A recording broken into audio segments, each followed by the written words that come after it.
भाई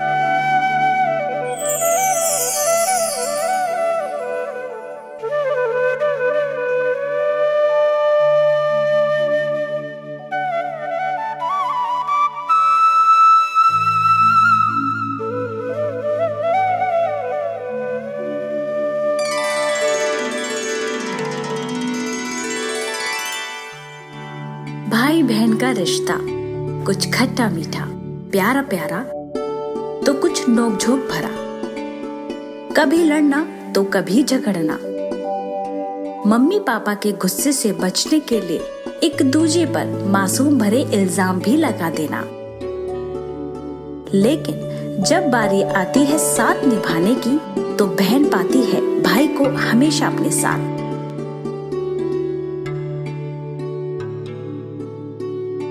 नमस्कार, मैं हूं सतनाम कौर। आप सभी का स्वागत करती हूं अपनी खास पेशकश राखी स्पेशल में। मामूली सा धागा कैसे रिश्तों को मजबूत बनाता है, इसकी मिसाल है ये राखी का त्योहार। ये पर्व न किसी जयंती से संबंधित है और ना ही किसी विजय राज तिलक से। ये बंधन है बहन के प्रति भाई की रक्षा का, सुख दुख में सदा साथ रहने का। ये बंधन एक प्रतिज्ञा है जो भाई और बहन के रिश्ते को मजबूत करता है।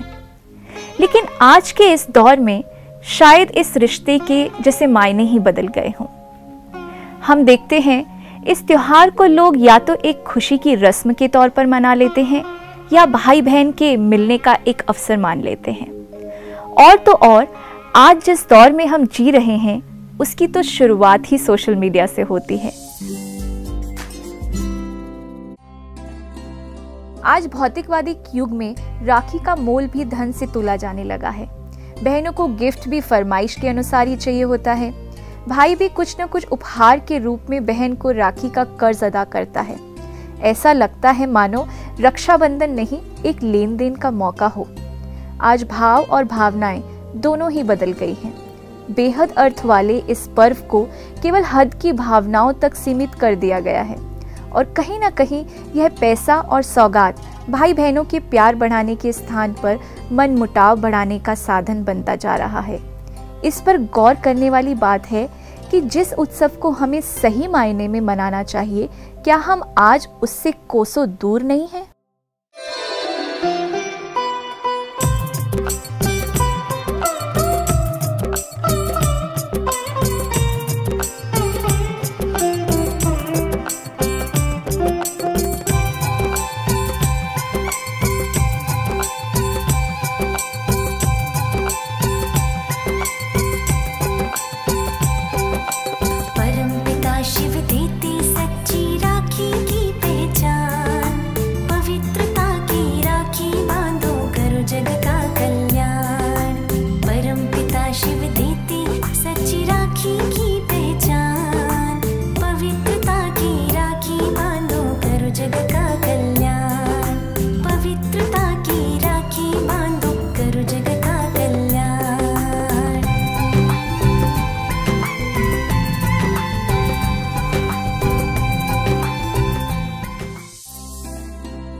इस पर्व का असली अर्थ है सुरक्षा। लेकिन आज तक न जाने कितनी बहनों की लाज लूटी होगी। क्या उन बहनों के भाइयों ने समय पर उनकी रक्षा की? आज खुद एक भाई दूसरे किसी की बहन को किस दृष्टि से देखता है, ये आज किसी से भी छिपा नहीं है। एक भाई बहन की रक्षा एक हद तक ही कर सकता है और ऐसा भी नहीं है कि सिर्फ बहनों की ही सुरक्षा की जरूरत है। आज भाई भी कहां सुरक्षित है? तो कौन है वो जो हर स्त्री की रक्षा के लिए हर समय बंधा हुआ है? वो सिर्फ और सिर्फ हम सभी मनुष्यात्माओं का पिता, केवल एक परम पिता परमात्मा ही है। कायदे में देखा जाए तो रक्षाबंधन का सही वायदा तो एक परमात्मा ही हमसे निभाता है। वही सर्वसमर्थ है इस पवित्र बंधन का कर्ज चुकाने।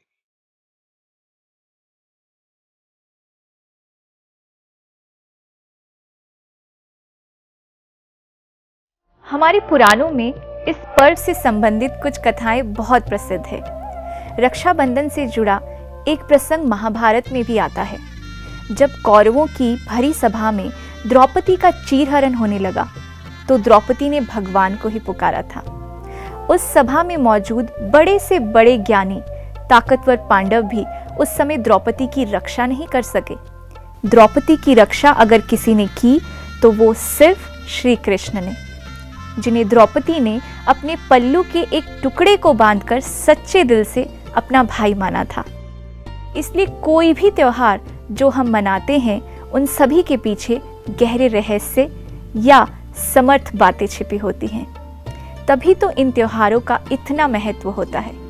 लेकिन आज इंसान उसी मात्र एक रस्म, एक विधि और एक दिन का त्योहार समझकर उसके सही अर्थ से वंचित हो जाता है।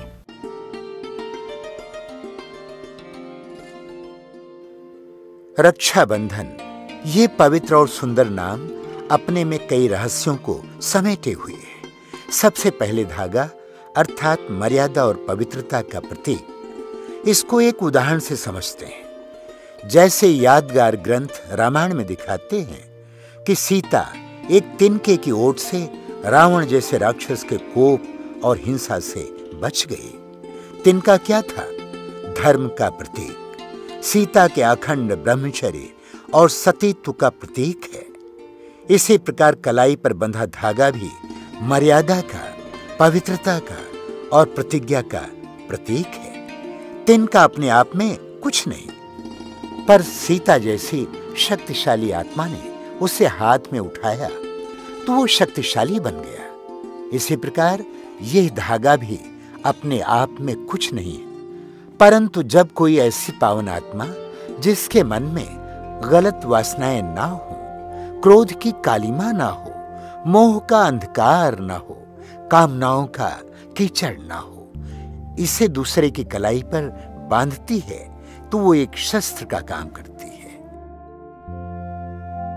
मस्तक पर चंदन का तिलक अर्थात स्वयं यानी आत्मा को जागृत करना, अपने अंदर छिपी अनेक शक्तियों और पवित्रता का एहसास कराता है। उसके बाद मुख मीठा करना माना अपनी भाषा मधुर, श्रेष्ठ, दिव्य बनाना। इसके साथ ही अपने मन और कर्मों को मीठा बनाना। ईश्वर का प्रेम मिठास भरा है। उस मिठास में भूतकाल की सब कड़ुआहटें भुलाई जा सकती है। इस दिन भाई बहन को उपहार देता है। इसका आध्यात्मिक अर्थ है अपने में जो विकारी स्वभाव संस्कार है, ऐसे 5 विकारों का दान परमात्मा को देना। इन 5 विकार काम, क्रोध, लोभ, मोह और अहंकार जैसे विकारों का दान जब देंगे तभी दुख, अशांति, अपवित्रता इस ग्रहण से छूट जाएंगे। इसलिए कहावत भी है, दे दान तो छूटे ग्रहण, दे दान तो छूटे ग्रहण।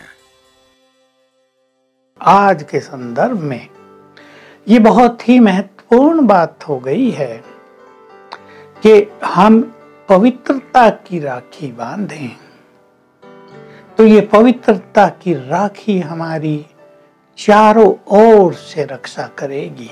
मैं इसका विस्तार आपके सामने कर रहा हूं।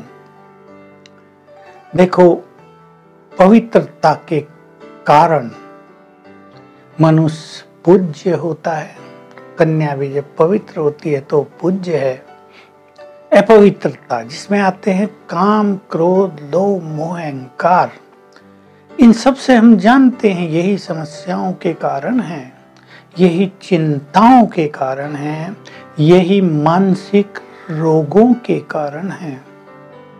आज आप जानते हैं कोरोना के कारण मानसिक रोगों में वृद्धि हो रही है और ये साल बीतते बीतते मानसिक रोग महामारी के रूप में संसार के सामने आ जाएगा। विचारणीय है, इन विकारों को यदि हम छोड़ेंगे, ये खर्ची मांगते हैं भगवान, ये विकार मुझे दे दो, ये गंदगी है तुम्हारे पास, ये बुरी चीजें हैं तुम्हारे पास, ये मुझे दे दो, तो तुम मानसिक रूप से बहुत प्रसन्न, बहुत हेल्दी, बहुत संतुष्ट, बहुत सुखी हो जाओगे। अब वर्तमान समय स्वयं ईश्वर हम सभी को यही मर्यादा का प्रतीक राखी बांध रहे हैं, क्योंकि ये समय सृष्टि के महापरिवर्तन का समय है। इस परिवर्तन के समय महाभयंकर समस्याएं, बीमारियां, प्राकृतिक आपदाएं, विकारों का प्रकोप जैसी भयंकर समस्याएं आएंगी और इस समय स्वयं की तथा दूसरों की रक्षा करने के लिए स्वयं में पवित्रता का बल होना बेहद ज़रूरी है। इसलिए ये त्यौहार केवल एक ही दिन नहीं, बल्कि जब तक जीना है तब तक इस पवित्र मर्यादा रूपी धागे में बंधना है, क्योंकि यही बंधन हमारा रक्षा कवच है।